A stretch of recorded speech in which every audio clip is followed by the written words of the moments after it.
It's like the Solomon's Temple is you. The Solomon's Temple, if you study it, there's even pictures of it. It's describing the body and describing everything that goes on in the body that you're going through, right? That everybody goes through, all right? And to different levels. So the spirituality practice techniques, to me, the biggest one to me is breath, right? Now, how you want to do it, whether it's Qigong, right? Or Toltec, or yoga, and I'm sure you can find out even more, because these can even branch out. You know, there's a lot of people teaching yoga, and they're teaching everything differently, but it's not just that to me. I mean, to me, there's more to this, right? It's getting to the point where it's getting like high school, like clicky, or you know, just grouping a small group. Well, this you can be in small groups if the whole group is ideas to become a bigger group. I mean, it's just like anything, you know, in business, this is how they work. They work together as a network, not as one individual. They might come off that way on TV. They say, oh, you know, they use the big names, but they'd be nothing with the other person. That's like saying Michael Jordan would have won all his championships without Scottie Pippen and some of the other players he had. I mean, he can say whatever. I mean, that's ego. That's ego driven to say, I am the greatest. You are. But not greatest isn't better than everyone else. Say it in the point of affirmation to know that you are, right? Our focus and attention is always external. It's always on athletes or musicians and all that. And, you know, you can get trapped in that. You can get hooked in that. I was. And, you know, that's just a sign of division because, and I hate to say this, and I'm not trying to be, you know, because I was an athlete. It's not that I don't have fun playing games with kids. It's great. Just to have fun. But when it becomes a competition, then it becomes of this ego thing. Then it becomes this, oh, I'm better than you, or I'm greater than you. I'm more powerful than you. No. Because real true power to me is knowledge. And then the will to make those changes. So it's knowledge and will. This is, you find this in all esoteric teachings. I mean, it comes up over and over and over again. I mean, all this stuff does. Breath, the breathing, the being who you truly are, and how we're more than everything. We're connected to everything. The universe is vast. It's always expanding internally, then externally. So, yeah, I mean, people they focus on just the Bible. Well, not that I'm saying the Bible's a bad book, but there's many books. And to say it's the right book, then that's being biased and that's foolish. I hate to say that, but that's how it is. You're being foolish. Because I'm not saying there's not great teachings in there, but there's also great teachings in the Bhagavad Gita. Okay?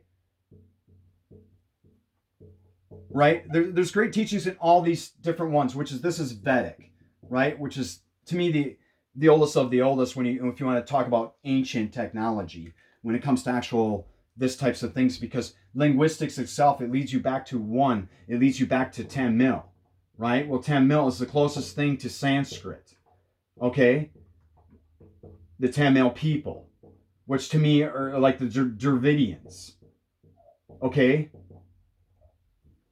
And when you drive this all back, what you find out is it's always about the mother. It was never about the father. And I mean this as in the energy, the divine feminine energy, which is both one and the same is the total creation itself.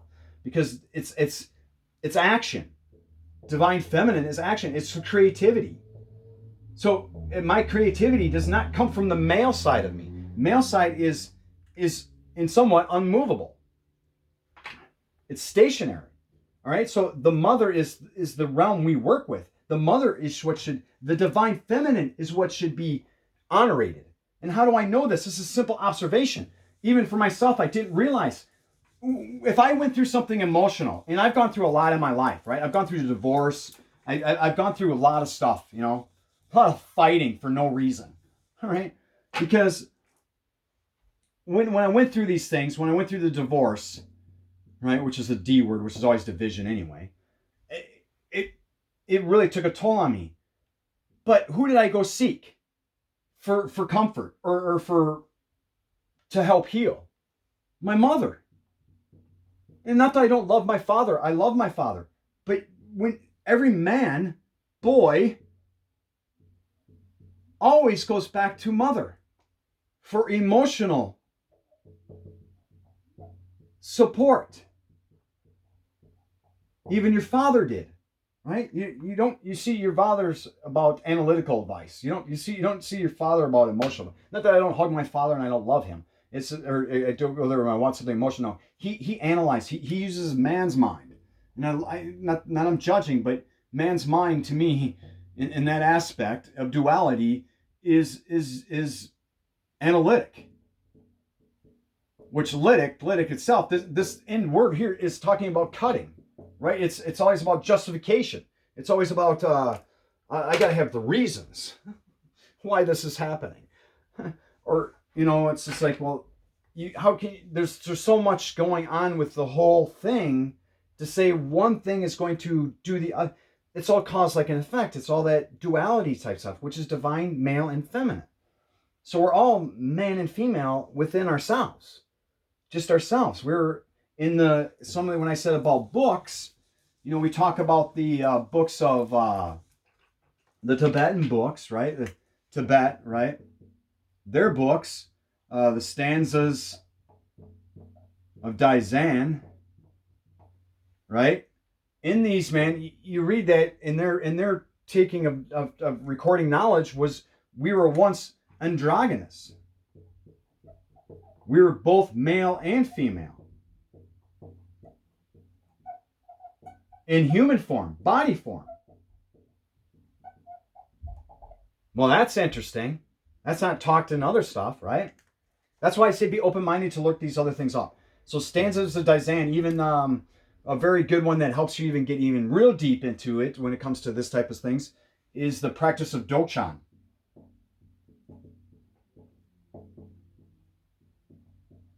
And I think Dokchan, I think that's how it's spelled. Let me check. Because I got that book right here. That's Gchen. G. So it's Dokchan. So it should be like this. The practice of Dokchan. Right? This book right here. Okay? I can have a video, maybe I'll do a video just of books if you want other types of readings, just to open your mind to other things, because that's what reading does. It gets you to open your mind.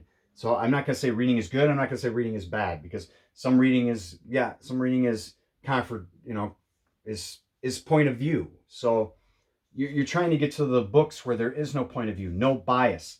Philosophy is even biased, all right, over other philosophies or other religions. This needs to go. This needs to stop. We have to stop. We have to get past this now. This is, where we're at now. We're moving into, we're coming out of the Pisces age, right? Which is the fish age, right? Which is Jesus, okay?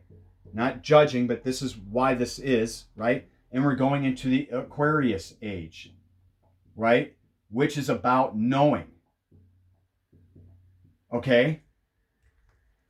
This is also a water element, and this is not. It sounds like it because it's aqua. It's actually air. Okay, so we're moving in from water element into the air element. This is the learning you'll learn as we go through these. In the Bible, there'd be archangels, right? That's how they're pronounced in there, right? Archangels. They're planetary systems. If you break it down, if you study it enough, you'll see the correlation. So we go through these different types of zodiac, we call them. We swim through this. This is why it's always go with the flow, right? It's always go with the flow, or you're riding the wave. That time you've always hear that kind of talk. That's where this comes from, all right? Because you go through each zodiac. So each person goes through this, and this is a learning. We're here to learn. We're here. This is school. This is why we're the universe, and then externally, what do we call our schools? They're universities. See, nothing is a coincidence. We get taught about, oh, that's just a coincidence. No, there isn't. Everything is together. Everything is whole. Everything is synchronicity, right? We know this because we even use this in our external environment. Sync your phone to your car. Sync this, connect, because it always was already connected. See, we now gotten this point where, and I'm not saying technology is bad, but I don't want us to lose in this technology of actually talking to people, because we've done that, and I've known this within myself. We're always doing this texting, right? We're always doing this. We don't talk to anybody. We don't communicate on an actual physical level, right? Or share this information. Now I'm sharing this information across a wide way of connecting. So hopefully I'm connecting with other, which is great too. So there's benefits and positives to everything, right? Everything. It's even the same thing with 5G, right? And all that kind of stuff. You got all those people out there. Stop the fear stuff. Anything that has to do with fear is a lie. Okay, it really is. It's a lie. There is nothing to fear. We're taught this fear. We're taught this fear that if we don't live this way in a certain lifetime, that we're not accepted. That's just foolish. And then they say because someone makes these mistakes that then they're punished. Well, yeah, they got karmic action because the action is karmic and it binds, right? So it binds to yourself. And yeah, there might be something you have to go through. Just like myself, I had to go through mine, right? I mean, is it? See, if you teach these teachings, it helps you cope with those types of things. It helps you have an understanding of really what is going on here. Not necessarily this based off this, like you're done. You know, you steal, you're done, right? You're done. You're done. You're going to what they call hell. This is just nonsense. And I'm telling you, because if you study enough, like the Emerald Tablets of Thoth are another great book you could read. What is he talking about in those books? I mean, let's break it down. I mean, everybody makes it some type of science fiction, right? Or makes it something like a movie, which technically it's kind of like, you know, all the other ones, Star Wars, everything else, blah, blah, blah. All the other Lord of the Rings, which is Norse mythology. I mean, you start to pull all these things once you start to study all these things. And the Emerald Tablets, which is a book by Thoth that was written emerald, right? And in his stories, he's talking about always traveling. He's traveled to the higher places and the lower places. We're all doing that. That's the universe within yourself. These are those, what we would call chakras, right? These are the energy centers within yourself. Each one represents certain things. I feel, I am. You see, I think, I say, you know, that's what these all are, right? They're all part of you. They're all one and the same. So, you know, we separate everything. You know, we worship this supposed external, what we call God. He's not outside of you. He's inside of you. You're a part of him, right? Or her. You know, him and her being the one and the same. Because divine feminine to me is masculine and feminine. Because it's the balancing of the two, right? Because we're always balancing everything here. We're always balancing our books, whatever. But in Emerald Tablets, Thoth is talking about traveling within himself. And he's traveling outside of himself. This is where the astral traveling comes into play. Don't separate these things, all right? So yes, you can have these types of experiences, right? But don't get focused on it like this is it. It'd be like taking drugs, whether it's ayahuasca, which I've never had, but let's just talk drugs and how this comes into play here. When you talk about drugs, you talk about dope, right? Or marijuana, right? And then you have cocaine.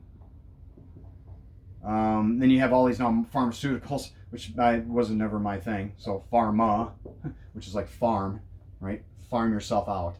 But anyway, dope, cocaine, right? Any of those types of things, or shrooms, right?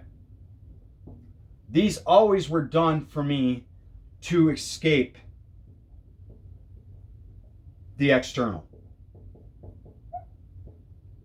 And what we get a high, right? We get this upper feeling, right? This high feeling like this is great, nothing else, you have nothing to worry about. You can do this a lot easier without having to do this and save yourself a lot of money is just by breathing.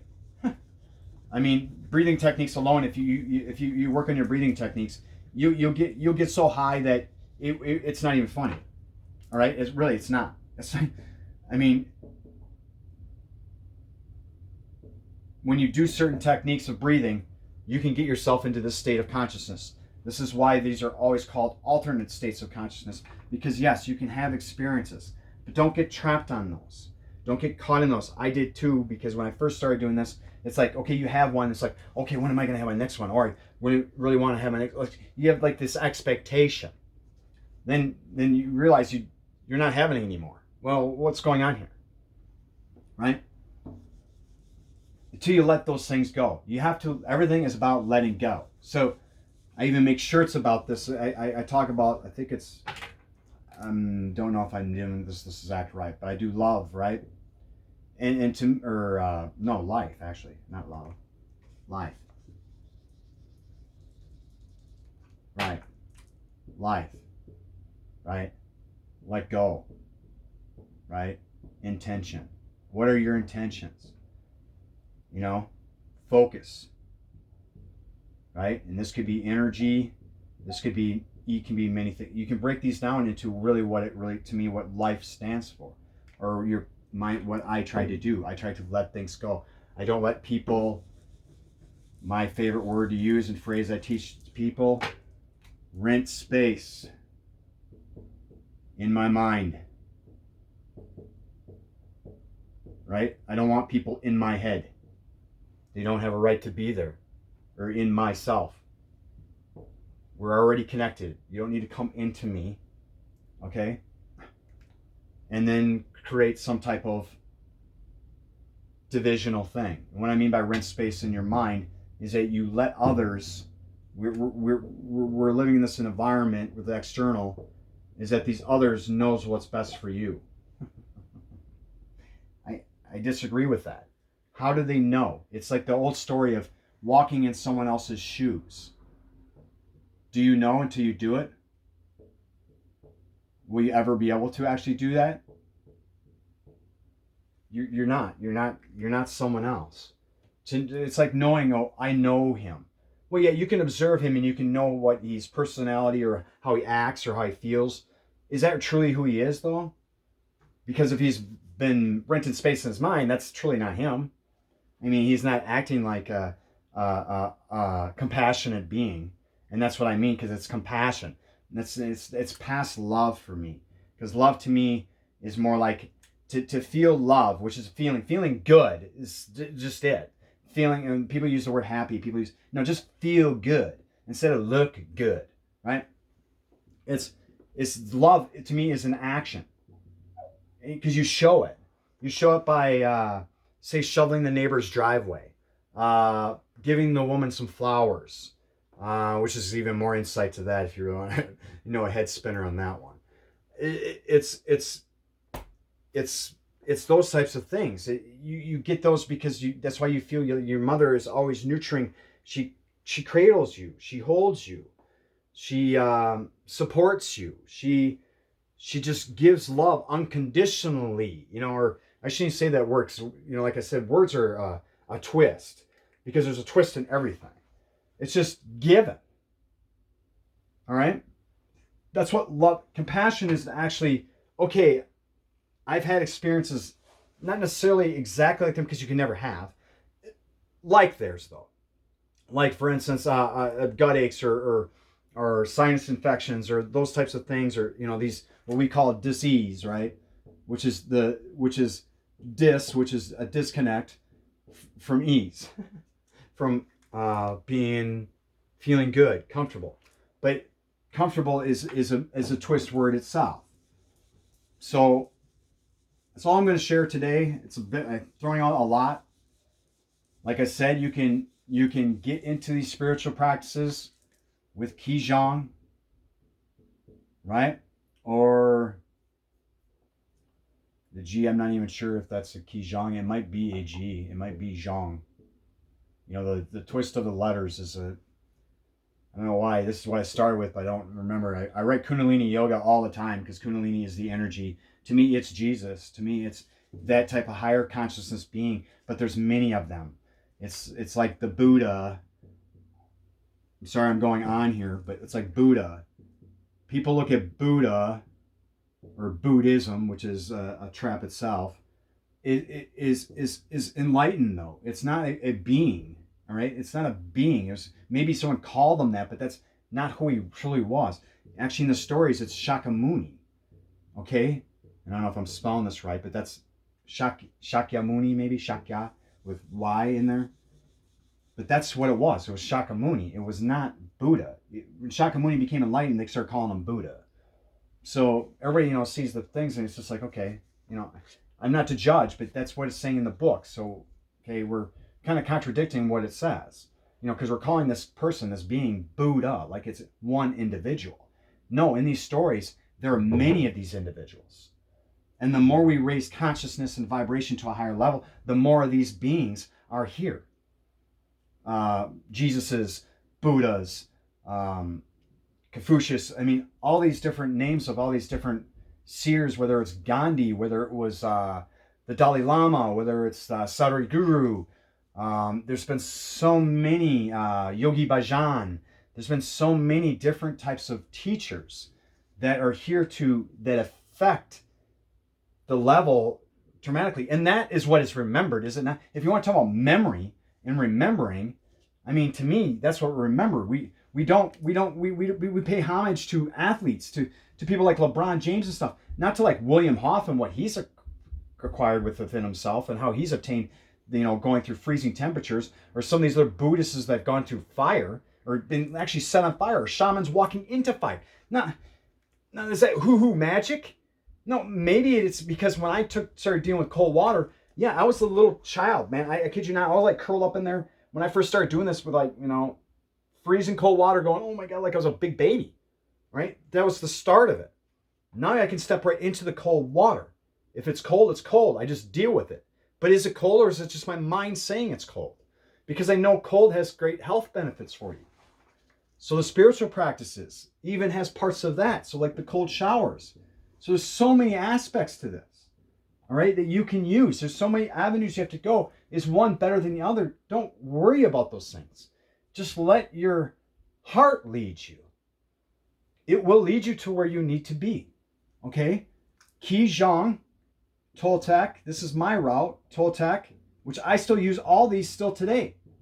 I don't use just one, all right? I would like to learn some of this other one. It looks very fascinating. I just like to try new things. Kundalini Yoga is the one I normally do on a day-to-day basis, okay? But I do Qigong, I do Toltec practice, do Kundalini Yoga. You can do these in other ways. I guess I'm going to keep going. I wanted this to be a short video. I'm going to keep going because it goes to other things you can do. Like I said, the cold showers, the other techniques and ideas you can integrate into these. Because there's even books which talk about how to communicate with your lost loved ones. All right? Right? Which we call them lost. Well, are they really even lost? I have a feeling they're not. Well, actually, I know they're not. But books about lost loved ones using mirrors, right? This was in Delphi, all right? They used to do these things, right? In Greece. Using mirrors to basically, it's a reflection of yourself. You're basically going within yourself. Everybody then is within yourself then. Your ancestors are a part of you. Just like everything is a part of you, you're a part of everything.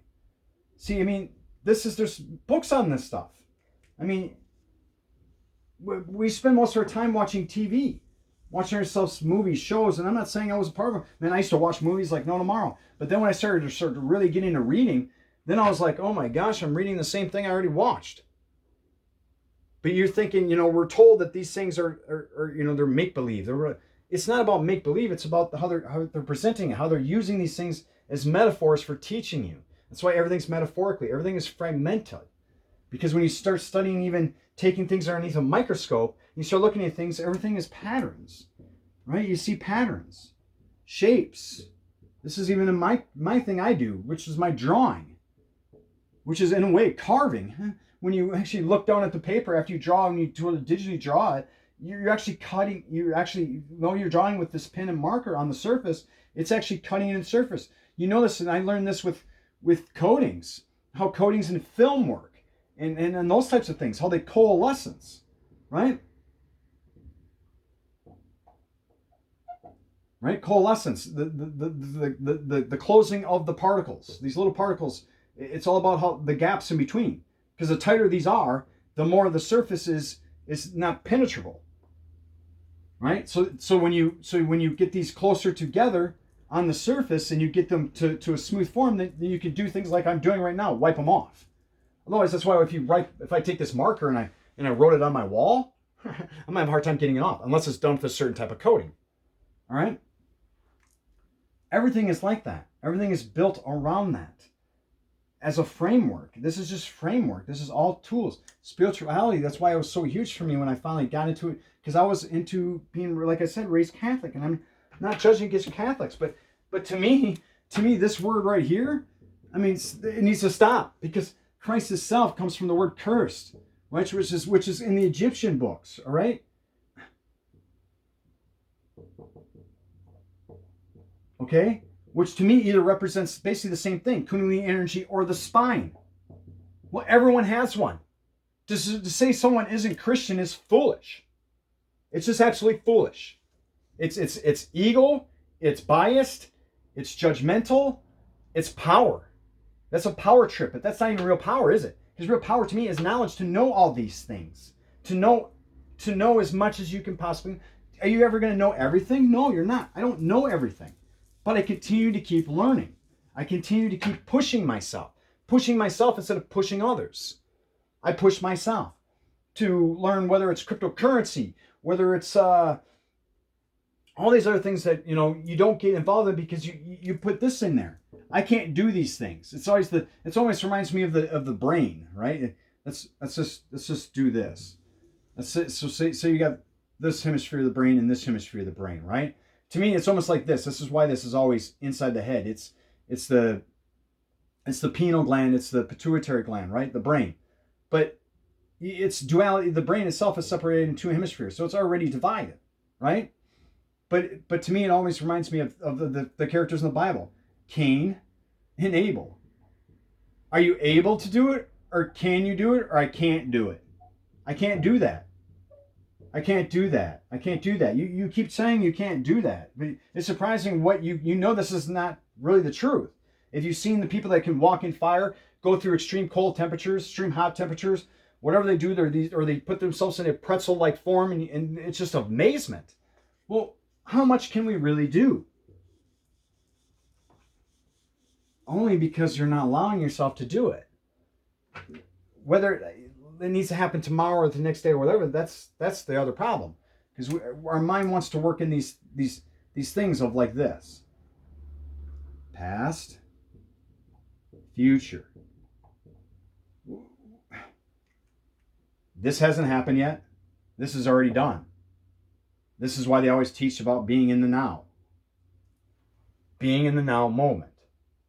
Now, granted, yeah, is it easy to always stay in the now moment? I'm not saying you gotta, when you're eating an apple, you don't have to think about your children or something like that.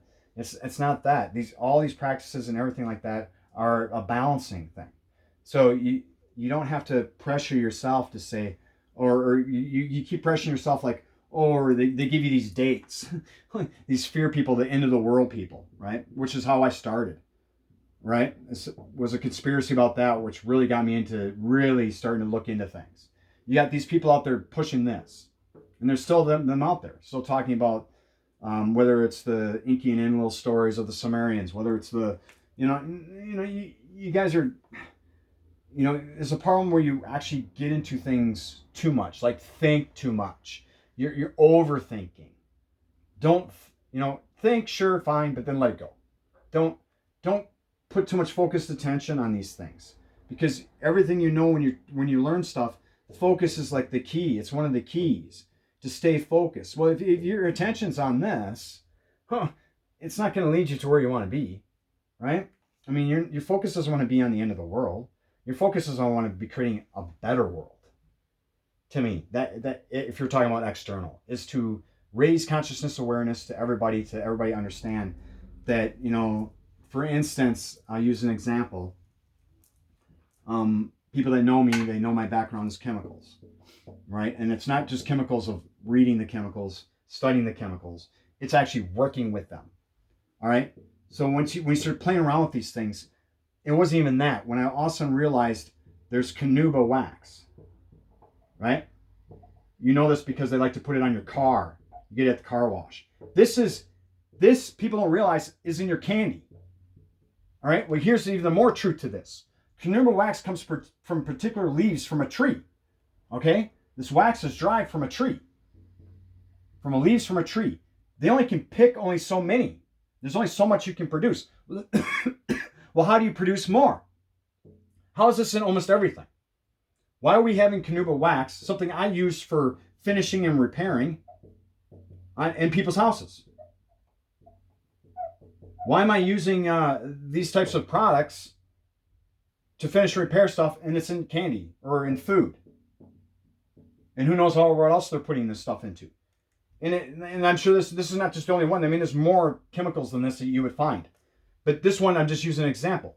Carnauba wax, you put it on your car. Are you going to drink that stuff? You can eat that stuff? And it's not saying that necessarily Carnauba wax, when it comes from the leaf, is actually bad for the body. But to make this and produce this much of it, because you can't produce this much of it on all the uses we're using it for. So how would you do that? You have to produce anything more, you have to what? You have to cut it. This is known in drugs. To make more cocaine, you mix the cocaine with baby powder. Or these other things. This is why when you're getting into drugs, you got to be mindful. Okay, cocaine itself does have an actual good purpose. They call it TAP in the medical field. It's a numbing agent. All right, that doesn't mean you suck it up your nose. Doesn't mean you eat it or whatever. You probably could eat the cocaine leaves. You'd probably be fine. But I don't know. I've never tried it. Of course, it's not offered to you. You can get it in powder form, but you can't. It's not like somebody comes on the street and goes, "Hey, you want a cocaine leaf?" Yeah, it's not how it works. But I just want to share that because that's basically what is going on. So people need to be, this is a part of the awareness, of the external awareness of the internal awareness. Because everything is as above, so below type thing. This is really what it truly means. People are so focused on one aspect, or they're stuck with this, right? Which to me is funny because in German, Bibliothek is the actual library. But anyway, I mean, this is not the sole truth. I'm not saying there's not truth in there. There is. There's a lot of truth, and it's actually telling a lot of stuff. But it's how we get it presented to us. Because when I went to Catholic school, you get taught just certain scriptures, right? Certain scriptures, right? You only get, they only read certain ones. They don't read. You've ever noticed in church, at least not in the church that I was in, or the Catholic church I was involved, it's never like they read from the beginning of the Bible to the end of the Bible. They just pick out certain stories. So you hear the same stories always the same time. Where it's the burning bush. Or Christmas. Which people really need to start opening their minds to these things. Because Christmas itself, it's the winter solstice. Which is the 21st. Okay? Now why I say this is because people don't realize how many gods were born on the 25th. Or born during Christmas. It wasn't just Jesus, Horus, I think it's Prometheus. No, I'll be totally correct on that one. But there's quite a few of them. All right,